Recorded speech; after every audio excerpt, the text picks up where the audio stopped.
Aba, first time ko eh. Gusto kong sumali. Ano po yung feeling niya na maging champion ngayon? Masaya. Walang pagsilan ng saya. Kanino na po yung yung panalo niyo? Sa pamilya ko po. Lalo na sa asawa ko na number one fan ko. Challenge sa akin na komentary ko. Sir, sino pong nag-udyok sa'yo na sumali sa ganitong laro? Ako lalaro lang po talaga sa cellphone. Ako po. Okay. Kuya, bukod sa pagkapanalo mo ng cash prize, ano pa yung best experience mo dito sa journey mo sa September Arena?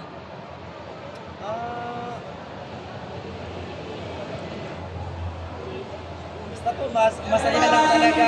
Lahat po, sa hotel, ayun. Ganda po. Ano po gagamitin? Una po, sa lupat bahay. Bakit sir sa lupat bahay? Bakit po lupat bahay sir? Para po sa pamilya. May ano po bang nangyari sa lupat bahay niyo?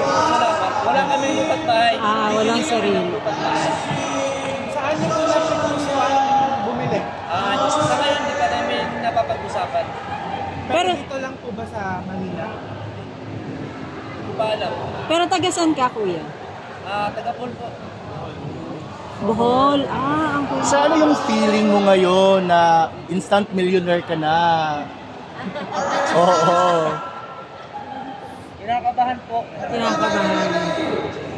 Tama naman. Sir, ano sa tingin niyo yung nakatulong na strategy para manalo ko?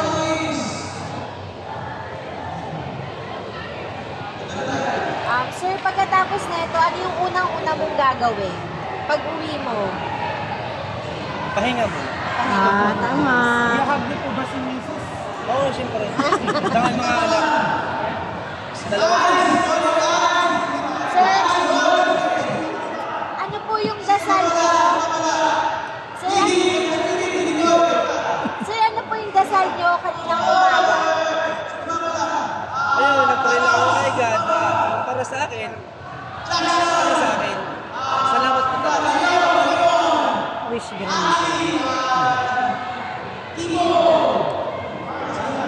Okay na? Sa laro po sir,